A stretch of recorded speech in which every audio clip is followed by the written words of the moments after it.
Saat Dimas sampai di rumah sakit melihat pemandangan itu, Hendra yang tidak berhenti memukul Dion. Dion pun berusaha berdiri, dipukul, berdiri lagi, berulang kali. Dia pernah berkata, jika dia hidup demi Dion. Dimas pun menginjak gas dan mobil pun melaju. Kamu masih tidak mau mengalah? Hendra dengan napas tidak teratur bertanya. Sekarang tidak dipungkiri, dia sangat kagum pada Dion.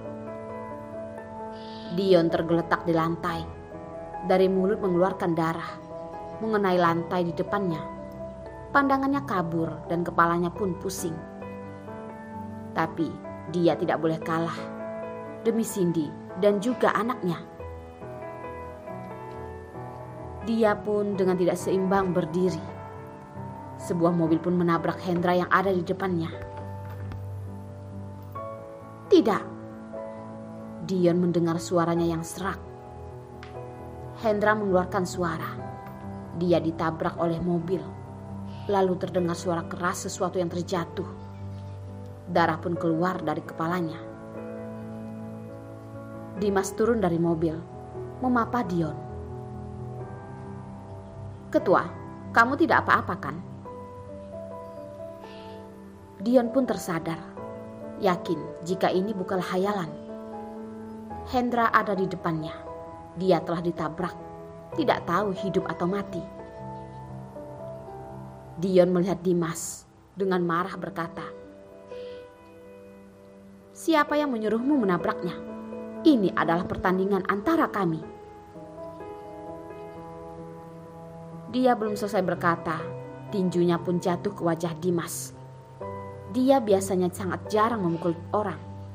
Ini adalah pertama kali dia tidak bisa menahan emosinya. Dimas tahu jika dia melakukan sesuatu yang membuat Dion marah, dia merasakan pukulan ini, namun dengan keras menerimanya.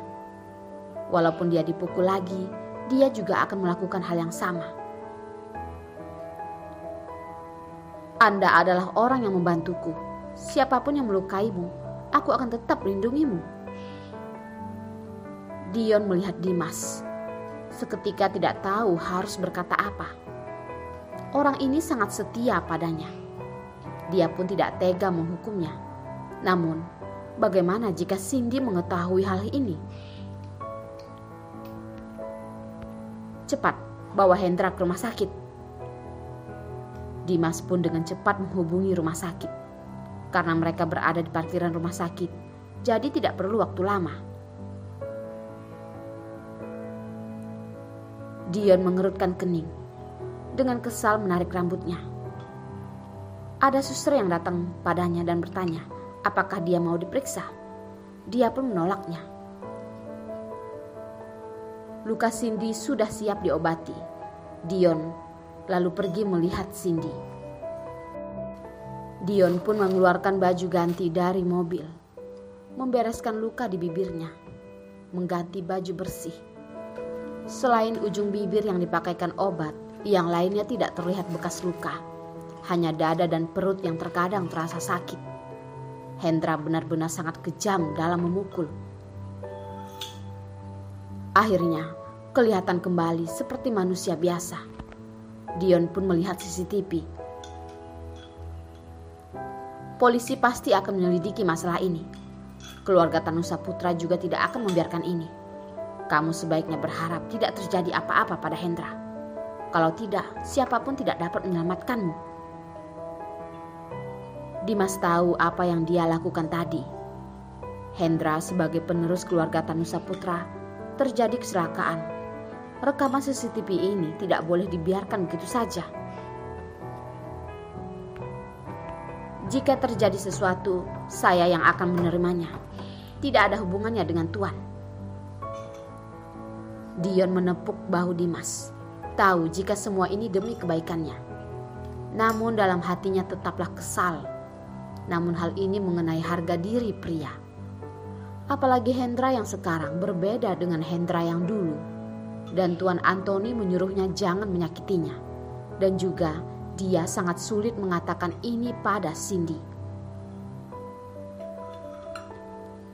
Dita sedang di Amerika. Sebentar lagi aku akan menyuruh orang menghubunginya, memberitahunya semua hal. Kamu menghindar saja dulu. Dion akhirnya dengan serba salah berkata seperti itu. Hendra dibawa ke ruang gawat darurat. Dion pun dengan mengerutkan kening melihat Cindy. Sekarang dia sedang memikirkan bagaimana memberitahukan ini pada Cindy. Cindy barusan keluar dari toilet, melihat segerombolan orang membawa pria yang berlumuran darah masuk ke ruang gawat darurat. Cindy awalnya tidak ingin melihat, namun sekilas dia melihat orang itu pun terkejut. Orang ini sepertinya adalah Hendra. Saat Cindy sadar, orang itu sudah masuk ke ruangan. Lampu merah pun terlihat dan pintu pun tertutup. Napas Cindy pun terhenti. Dengan terburu-buru menarik suster dan bertanya, "Ada apa dengan orang itu?" Karena terlalu terkejut, dia pun menggunakan tangan yang terluka, membuatnya sakit. "Terjadi kecelakaan, namun selengkapnya saya tidak tahu." Suster menjawabnya dengan terburu-buru, lalu kembali bekerja. "Kecelakaan? Mana mungkin? Sekarang dia terluka dan tinggal di rumah sakit. Hendra tidak mungkin terjadi kecelakaan. Namun ini adalah rumah sakit."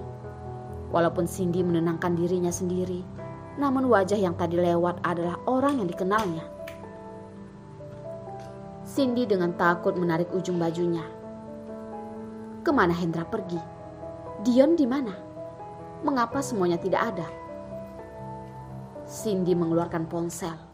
Karena tegang dan takut, tangannya pun bergetar.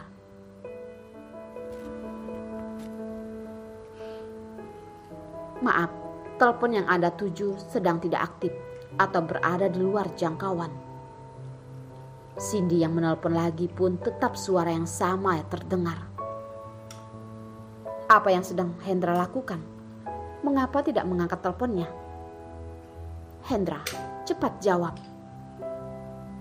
Dion pun melihat Cindy yang berdiri gemetar di luar ruangan gawat darurat. Wajah yang indah pun terlihat air mata.